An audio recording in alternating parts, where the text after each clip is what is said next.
Hey everyone, it's me, Noel, from about 10 years ago, I guess, with a little bonus lesson for you. You've already learned about importing art from Photoshop and Illustrator to animate inside After Effects. Different apps have different strengths, so you might as well use the one that's good at what you're trying to do, right? Today, we're going to take that idea a little further and show you ways that Adobe's video editing app, Premiere Pro, can be a great companion to your After Effects work. But first, I do have a confession to make. I'm not actually past Noel. I'm present Kyle Hamrick, an entirely different person. Just like different apps can be good at different things, so are Noel and I. So he asked if I could step in and tell you a bit about Premiere. If you've already got some editing experience, these tips can help you better integrate your new After Effects knowledge with what you already know. If editing is new to you, this will give you some ideas about project workflow and how certain parts of your projects, like audio in particular, could be much easier when you use the app that's good at doing the thing, which in the case of audio, After Effects is not. Even just knowing a little bit about Premiere can help make you more versatile and expand the types of projects that you might be comfortable taking on. Much like Noel and I, After Effects and Premiere have some similarities and may overlap in several places, but they're two different things with their own strengths and weaknesses. You can decide for yourself who's who in this metaphor.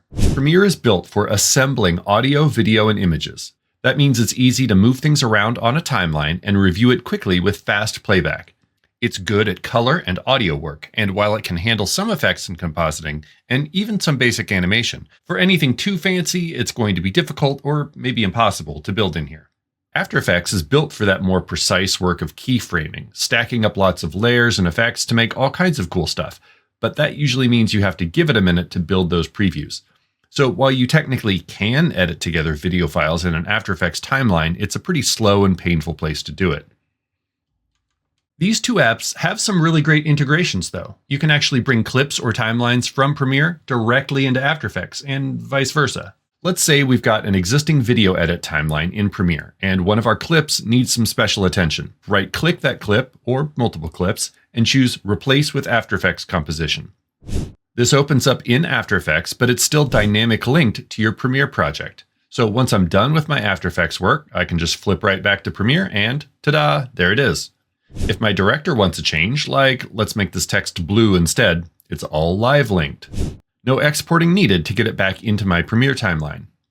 Or maybe your graphics project needs a piece of video footage added to it, but you only need a little portion of a much longer clip. Trimming that down can be a real pain in After Effects. So instead, you could totally just bring that clip into Premiere and easily trim it down using the edit tools in here. 1, 2, 3. And check this out. You can actually copy the clip and then paste it directly into your After Effects composition. Nice. Or maybe you've created a cool animated title in After Effects and it needs to be added to something you've built in Premiere. In Premiere, you can come up here to File, Import, navigate to your After Effects file, and then import that composition. Now you can add that directly to a Premiere timeline, but without having to render it out of After Effects first. And again, if you want to make any changes, it's dynamic linked. And if that's still not fast enough, you can just grab the composition in After Effects, drag it onto the Premiere icon in your toolbar, and drop it directly into your project. For repeated elements, you could also create a motion graphics template, or MOGRT. These MOGRTs allow you to pack an entire After Effects animation into a single Premiere clip with simplified controls. These can be very simple, like just editable text and one color control, or can be complex animations with tons of options. Those are all great workflow tips, but now I'm going to quickly walk you through one of my favorite ways to use Premiere. It's a great place to put together an animatic. I think Noel already mentioned these. An animatic is just a rough layout of your sketches or style frames to figure out the timing of your project before you start actually animating. It usually includes the music or voiceover to help figure out that timing. And the whole point is that you can easily explore and experiment. And most importantly, you can catch any problems or gaps now before you spend a bunch of time animating. Premiere is built for easily making timing adjustments to a bunch of clips quickly, so it's perfect for these early stages of a project, and especially if it involves audio. I'm here inside Premiere in a new empty project, and the first thing I need to do is import some media. So I'll come up to File, Import, and choose these two audio tracks right here. You can also drag files directly from your file browser. So I'll grab this folder full of storyboards here. I'll just drag the entire folder directly into Premiere's project panel. And you'll see that Premiere saves that folder structure for me. You can actually use one of these media assets to create a timeline. So I'll just grab this voiceover file and drop it onto this new item icon right here. And so now it's created a new timeline for me with that file. If I maximize the project panel by hitting the tilde key, you'll see that this is 1920 by 1080 and it's 23.976. And in this case, that's what I want. So great. I'll go ahead and grab this music file and just drop it down on a lower audio track here. Those waveforms are a little hard to see, so if I hover over this area here and use Alt or Option with the scroll wheel, I can make those taller. And lastly, I can see these now, but it's a little hard to tell what's what. So if I right-click on the music track here, go to Label and choose Blue, now it's a little easier to see the difference between the two tracks. Let's give these a quick listen by hitting the spacebar. Consider the Master Eye Sculptor. Is the newness of The voiceover seems a little low and the music seems a little high. But it's easy to fix that. You'll see this already auto-selected our voiceover track. If we come up and select our Essential Sound panel, we can just tell this that it's a dialogue track, and then choose one of these presets right here, like Balanced High Tone Voice. That will do some boosting and some EQ, some auto loudness. Let's give that another listen. the chainsaw his greatest concern? Already much better. The music's still a little hot though, so let's just select that. We'll go ahead and say that it's music. And rather than using a preset here, I'll just tell this to auto-match the loudness, and let's see how that does. How it sparkles and impresses the crowd? No, his concerns are of a higher order. Maybe a little low, honestly. Let's boost that just a little bit here. To craft, the icy Excalibur shapes, cuts, chisels, and sizzles away to reveal a majestic robot, the Golden Bobsled. That feels pretty good to me, so I think we're ready to add our storyboard images. Fortunately, I have my storyboard script right here that tells me exactly where each image goes as it corresponds to the script. I'll just put that on my other monitor here. And while we were working, Premiere helpfully transcribed this voiceover clip for me, which you can see up here in the text panel. If I hit play again, Is the newness of the chainsaw his greatest concern? see it follows right along, and it actually does that while you're dragging too. So it makes it easy to both hear and see exactly where you are in the script. We'll come back over to the project panel and open up that folder of our storyboard images, but it's not very helpful to see them like this. So I'm going to hit this button to switch us into icon view, and now we can see every single frame. We'll start by just dragging this first one right onto the timeline here. And now that we actually have some images, you can see that here in our program monitor. I'll zoom in a bit using the plus key at the top of my keyboard. And then we just need to find the spot that the next image comes in, which is right around master.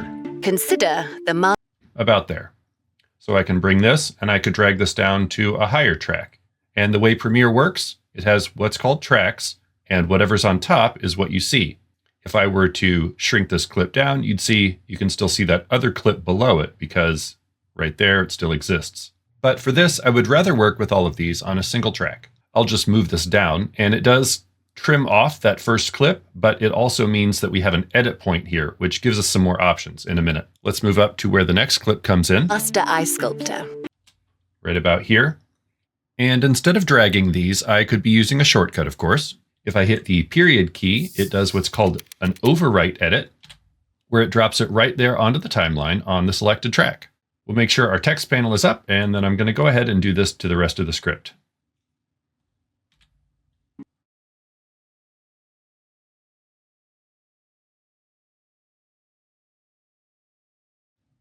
I'll just trim off this last one here.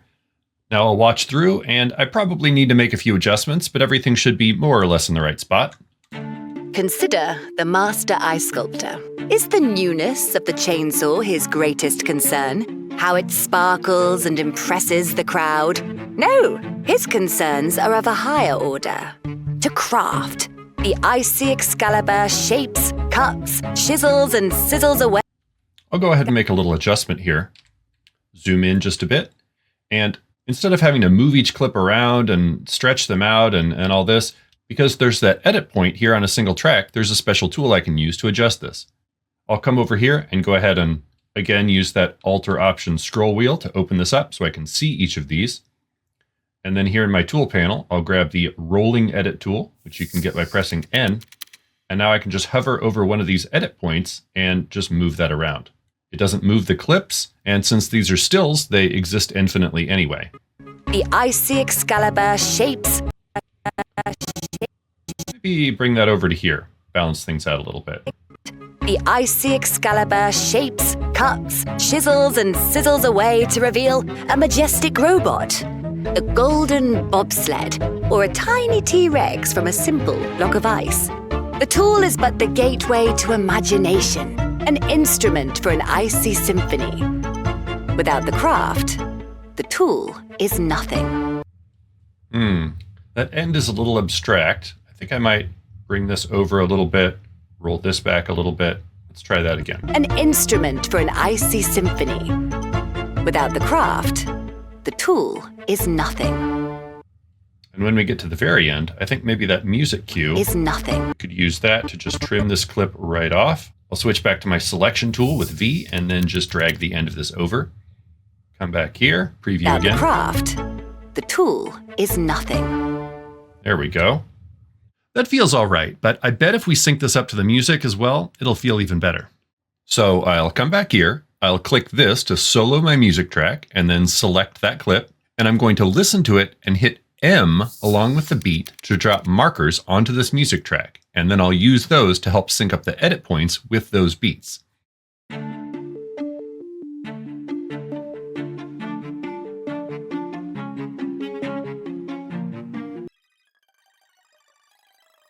Looks like I did a pretty good job. We'll unsolo this. And now we can go through, zoom back in, and we'll just do a few adjustments to these edit points, and I bet it'll make everything feel a little bit better. You'll see right here, we were actually pretty close to this one, but if I hit N to grab that rolling edit tool again, I'll just move this over a little bit so it syncs up with that beat. Consider the Master Ice Sculptor. That one's probably not a huge deal, but in general, if you sync your edit points up with the beat, it'll feel better. I'm going to hit the down arrow to jump to the next edit point, and hey, that one's already on the beat. This one's pretty close. This one's pretty close. There's one. Zoom out. Let's move that up a little bit, see how that feels. Is the crowd? No!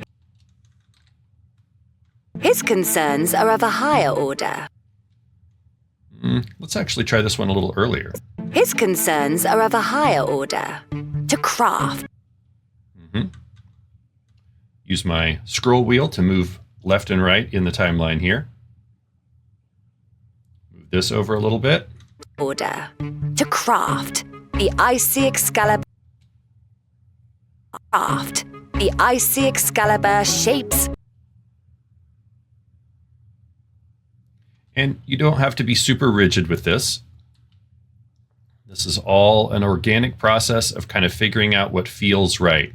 It's kind of good to aim for this and then watch it adjust.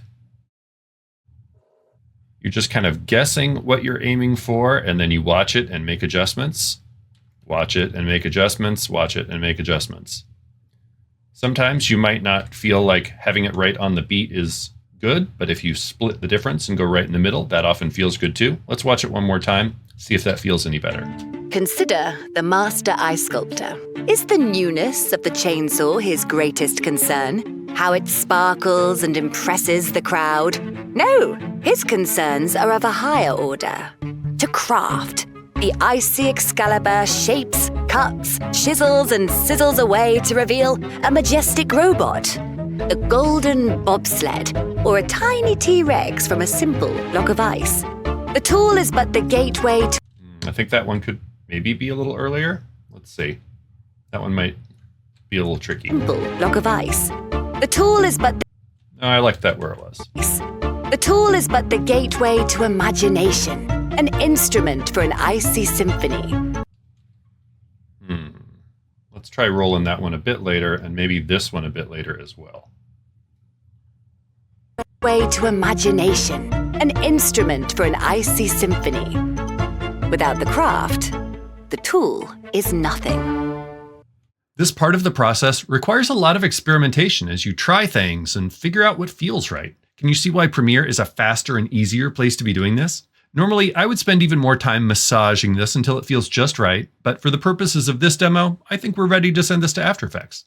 You already saw me use that replace with After Effects composition technique earlier. In this case, I don't want this to stay live linked, and I do want to keep these stills on the timeline just in case I want to reference them later. So check out this little trick.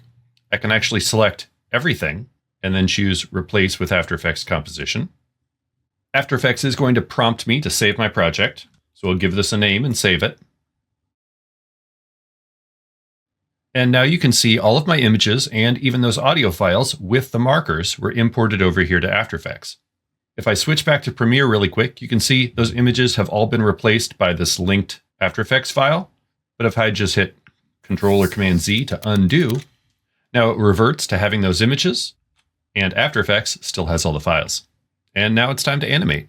Keep this workflow in mind next time you need to rough out your project before you start animating. It won't be the right fit for every project, of course, but I hope you see the value in using the right tool for the job. And Premiere is also a great place to finish your graphics projects. That dynamic link I showed earlier doesn't work as well once things get heavier, but once you're ready to export an animation from After Effects, you can use a good intermediate format like this default high quality setting. Import that file back into Premiere, sync it up, and do any final audio work, and now your delivery export is super fast. If you need to fix or replace anything, you can repeat that process with a little patch export. Drop that back into your Premiere timeline, and we're all done. This project is structurally pretty simple, but if you start doing bigger projects or working with multiple animators, you'll start seeing the benefits really quickly. Here we have a 10-minute countdown created for the beginning of an online event. Everything you see here was created in After Effects, but doing all this assembly and timing work in there would have taken forever. Instead, I exported these pieces and brought them into Premiere, where I could easily lay everything out, experiment with different music edits, and easily move these other messaging clips around wherever they need to be.